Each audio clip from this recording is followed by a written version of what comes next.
काय मग कोणाकोणाला भाजी बघून तोंडाला पाणी आलं मला नक्की कमेंट करून सांगा. आणि तुम्ही माझा व्हिडिओ कुठून पाहत आहात ते सुद्धा मला नक्की कमेंट करून सांगा. तर बघू शकता चमचमीत झणझणीत अशी आपली बोंबीलची रस्सा भाजी बनून तयार आहे. आपली हे कोरडे बोंबील असतात ना, ड्राय बोंबील, त्याची आपण रस्सा भाजी बनवलेली आहे, जी चवीला अगदी अप्रतिम लागते. आणि चिकन मटनच्या भाजीपेक्षा सुद्धा ह्या भाजीची टेस्ट खूप छान येते.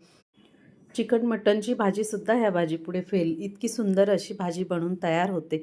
तर बघू शकता इथे मी जास्त काहीही अजिबात फापट पसारा केलेला नाही भाजीचा. तर खूप सुंदर भाजी बनून तयार होते. तर एकदा व्हिडिओ पूर्ण बघा स्किप न करता. तर आता आपण रेसिपीला सुरुवात करणार आहोत. त्याआधी नवीन कोणी पाहणारे असतील तर नक्कीच चॅनलला सबस्क्राईब करा, कमेंट करा आणि एक लाईक नक्की करा मित्रमैत्रिणींनो. तुमच्या एका सबस्क्राईबने मला खूप मोटिवेशन मिळतं. तर बघू शकता आपली नमस्कार, मी कवितास किचन आणि ब्लॉग मराठीमध्ये तुमचं सर्वांचं मनापासून स्वागत आहे. तर बघू शकता आपली बोंबलाची भाजी किती सुंदर अशी बनून तयार आहे. तर चला आता आपण व्हिडिओला सुरुवात करणार आहोत. तर अगदी सिंपल पद्धतीने आपण बनवणार आहोत, अजिबात जास्त काही पसारा न करता. तर इथे आपण कोरडे बोंबील घेतले, तर बोंबीलची क्वांटिटी तुम्ही तुमच्या हिशोबाने घेऊ शकता. तर इथे बोंबील छान असे घेतले कोरडे, मी ते स्वच्छ करून घेतलेले आहेत, व्यवस्थित कट करून घेतलेले आहेत. तर काही खूप 5 मिनिटाचं काम आहे, ते जास्त वेळ लागत नाही. इथे आपण वाटण तयार करणार आहोत. खोबरं घेतले, कांदे घेतले, आलं घेतले, लसूणच्या 5-6 पाकळ्या घेतल्या आणि कांदे भाजून घेतलेले. खोबरं माझं भाजून रेडी असतं कूट, तर ते घेतलेलं. इथे मी दळून घेतलेलं होतं मिक्सरच्या भांड्यामध्ये आणि थोडंसं बाजरीचं पीठ घालून हे एकत्रच दळून घेतलेलं आहे मिक्सरच्या भांड्यामध्ये. आता इथे मसाले बघणार आहोत आपण. तर काळा मसाला मी 2 चमचे घेतला आहे, गरम मसाला घेतला आहे, लाल तिखट 1 चमचा घेतला आहे, गरम मसाला 1 चमचा घेतला आहे, थोडं धने पावडर घेतली आणि थोडीशी हळद घेतली. आता इथे आपण फोडणीची तयारी करणार आहोत. त्यासाठी आपण जाडबुडाची कढई घेतली, कारण आपली फोडणी अजिबात चिटकायला नको त्या हिशोबाने.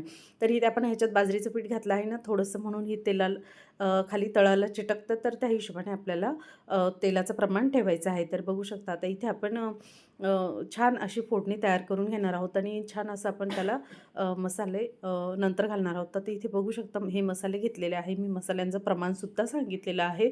तर आता हे आपण फोडणीमध्ये घालून घेणार आहोत. तर बघू शकता तुम्ही व्हिडिओ कुठून बघत आहात मला नक्की कमेंट करा आणि व्हिडिओ पूर्ण बघा मित्रमैत्रिणींनो. ही सगळ्यांना विनंती आहे, व्हिडिओ पूर्ण बघत जा. अर्ध्यामध्ये 1-2 मिनटं बघून व्हिडिओ सोडू नका, स्किप न करता व्हिडिओ पूर्ण बघा. तर ह्या पद्धतीने आपल्याला फोडणी तयार करून घ्यायची आणि फोडणीमध्ये थोडं पाणी घातलं ना, तर फोडणीला छान असं तेल सुटतं आणि मसाल्यांना छान तेल सुटल्यामुळे आपल्या भाजीचा रंग आणि चव दोन्हीही खूप सुंदर येतात. तर ह्या पद्धतीने आपल्याला एकदा बोंबलाची भाजी करून बघा तुम्ही, तर तुम्ही पण म्हणणार. आणि ही भाजी तुम्ही भाकरबरोबर, पोळीबरोबर किंवा नुसत्या भाताबरोबर सुद्धा खाऊ शकतात.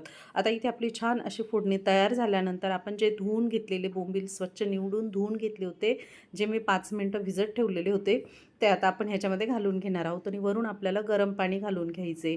गरम पाणी घातल्यामुळे आपल्या भाजीला रंग खूप सुंदर येतो, कलर छान येतो. तर बघू शकता तुम्ही, एकदा नक्की ट्राय करून बघा मित्रमैत्रिणींनो. आणि तुम्ही मध्ये जेव्हा तुम्ही मसाले वगैरे बनवता किंवा फोडणी तयार करताना, तेव्हा पण तुम्ही बाजरीचं पीठ घातलं तरी आपली भाजी सुंदरच येणार आहे. तर मी वाटण तयार करतानाच त्याच्यामध्ये पीठ घालून घेतलेलं होतं 1.5 ते 2 चमचे. तर तुम्ही बाजरीचं पीठ प्रमाणानुसारच घाला, जास्त घातलं तर भाजी खूप घट्ट होते. तर बघू शकता, ही टिप लक्षात ठेवा मित्रमैत्रिणींनो. आपली भाजीचा रंग आणि चव दोन्हीही सुंदर आलेले आहेत. तर एकदा नक्की ट्राय करून बघा. ही भाजी तुम्ही भाकरबरोबर, पोळीबरोबर अगदी काला मोडून खाऊ शकता, अशी भाजी बनून तयार होते.